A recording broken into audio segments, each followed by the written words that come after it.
اچھا، جب یہ سیز فائر کا اعلان ہوا تھا ٹرمپ صاحب کی طرف سے پچھلے سال 10 تو اکتوبر بہت بڑی بڑی بات کی تھی ٹرمپ صاحب نے. ذرا سنیں جی ٹرمپ صاحب کی اس وقت اناؤنسمنٹ میں کیا الفاظ تھے. I've heard for years this is the biggest deal. It'll never happen. The Middle East, it's the biggest, most complicated deal. And also it's the place that could lead to tremendous problems like World War III. They always talked about World War III would start in the Middle East. And that's not going to happen. We don't want it to start anywhere, actually. اس نے کہا کہ ہم نے دنیا کو third world war سے بچا لیا، پھر اس کے بعد اس نے ایران پر اٹیک کر دیا. تو آپ کو کیا لگ رہا ہے کہ واقعی ٹرمپ صاحب جو ہیں انہوں نے یہ جو اعلان کیا تھا شرم الشیخ میں تو اس کا کوئی فائدہ ہوا؟ ٹرمپ صاحب نے 20 نکات، پہلے تو 20 نکات تھے نہیں ہیں، 21 نکات تھے جس میں فلسطین خود مختار ریاست کا ذکر تھا. بیچ میں نتنیاہو امریکہ چلا گیا، ایک پوائنٹ کو مائنس کر دیا، 20 پہ لایا. اصل بات تو یہ نا. اچھا 20 نکات. اب پہلا مرحلہ پہ ابھی مذاکرات ہوئی، وہ بھی کون سا ہے جس میں مغویوں کو جو قیدی حماس کے پاس ان کو ریلیز کرنے کے. ابھی رک گیا مذاکرات ہے. ابھی اسرائیل کی طرف سے یہ بیان آ رہا ہے کہ ہم اگلا مرحلہ بھی نہیں جائیں گے جب تک حماس اپنا اختیار نہیں ڈالیں گے. مجھے سمجھ میں نہیں آ رہا حماس کے پاس کون سا ایسا اختیار ہے جو اسرائیل اس سے خوف زدہ ہے. حماس کے پاس کوئی جوہری اختیار ہے جو اسرائیل اتنا اچھل رہا ہے کہ جی حماس اختیار ڈال. یہ علامتی نتنیاہو اپنے عوام کے سامنے یہ ثابت دکھانا چاہتا ہے کہ دیکھو میں نے حماس کو اپنے اختیار ڈالنا بھی مجبور کر دیا. حماس کی طرف سے یہ بیان ہے کہ جناب ہم اگلے مرحلہ بھی نہیں جائیں گے جب تک آپ جتنی بھی معاملات طے ہوئی ہے پہلے مرحلہ میں آپ اس پر عمل درآمد نہیں کریں گے. اس لیے حامد بھائی میں کہوں گا فلسطین کا جو کاز ہے دن بدن کمپلیکیٹڈ ہوتا جا رہا ہے، بہت زیادہ کمپلیکیٹڈ ہے. اچھا مشاہد صاحب، اب ایک سوال جو ہے بہت سے لوگ آپ سے بھی کرتے ہوں گے، مجھ سے بھی کرتے ہیں. یہ عام پاکستانی یہ سوال نہیں کرتے، یہ جو بہت زیادہ پڑھے لکھے انٹلیکچوئل لوگ ہوتے ہیں نا وہ یہ سوال کرتے ہیں. وہ کہتے ہیں یار یہ عربوں کو تو کوئی پرواہ نہیں ہے فلسطین کی، تو یہ کچھ جو پاکستانی ہیں ان کا کیا پرابلم ہے، فلسطین سے ان کا کیا رشتہ ہے؟ یہ عظیم عوام ہے. دیکھیں جی فلسطین ایشو کا عرب ایشو سے تعلق نہیں ہے. عرب لیگ سے کئی لوگ کہتے ہیں جی OIC یہ کرے یا عرب لیگ کو کرے.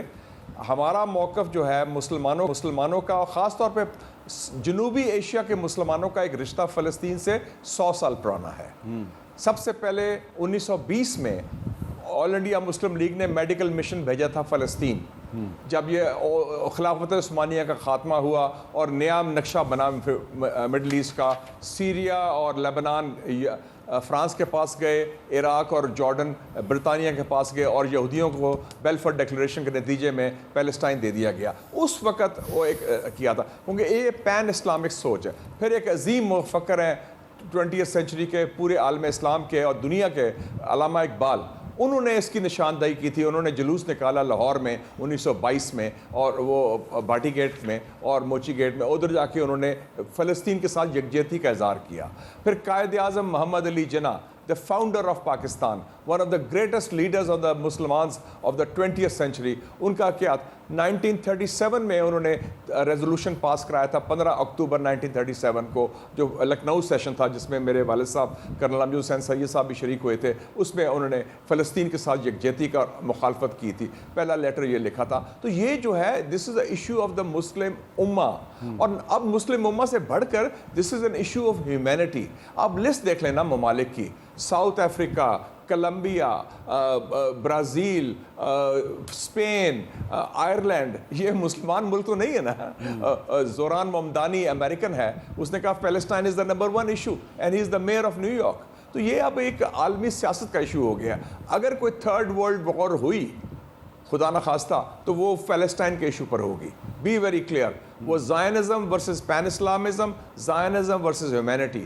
کیونکہ یہ جو زائنزم کا پلان ہے گریٹر اسرائیل کا، یہ بالکل ایکسیپٹیبل نہیں ہے. تو اس حوالے سے یہ ایشو، یہ جو ہمارے سو کالڈ لبرل ہے نا، وہ تو یہ کہتے ہیں جی مودی کو بھی بات کرتے ہیں چھوڑو کشمیر کو، چھوڑو جی اس کو بھی، اپنا فلسطین کو بھی. وہ تو یہ بھی کہتے ہیں کہ خدا نہ خواستہ کہ 2 نیشن تھیوری کیوں تھی.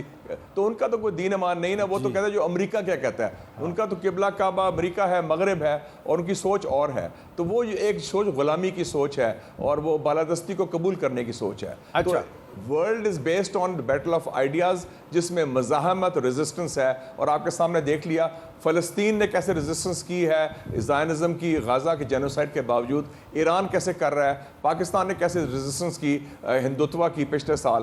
تو size does not equal strength. فلسطینی ہو, پاکستانی ہو, ایرانی ہو, انہوں نے بڑے مملک کا مقابلہ کیا اور ان کو پسپا کیا. تو یہ تاریخ کے رخ کے ساتھ جا رہے ہیں ہم, اور میں سمجھتا ہوں کہ اگلے 10 سال میں اس کا فیصلہ ون وے اور دی ادر ہو جائے گا, تو یا آر یا پار کا. ٹھیک ہے جنرل قیوم صاحب, ہمیں اکھنڈ بھارت اور گریٹر اسرائیل کے جو علمبردار ہیں ان کے درمیان تو ایک تعلق نظر آتا ہے, تو آپ کو مسئلہ فلسطین اور مسئلہ کشمیر میں کوئی تعلق نظر آتا ہے؟ اس میں بڑا جو گہرا تعلق ہے نا وہ یہ ہے, میں اپنے دوستوں سے ایگری کروں گا.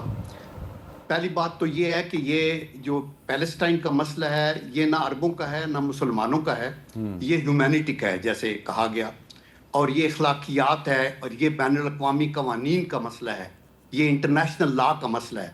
قائد اعظم محمد علی جناح جن کا مشاہد صاحب ذکر کر رہے تھے نا, وہ جب پشاور گئے تو وہاں ان سے کسی نے 48 کی بگننگ میں 1948 کہا کہ آپ کی فارن پالیسی کی بنیادی اصول کیا ہوں گے, تو انہوں نے 4-5 گنے.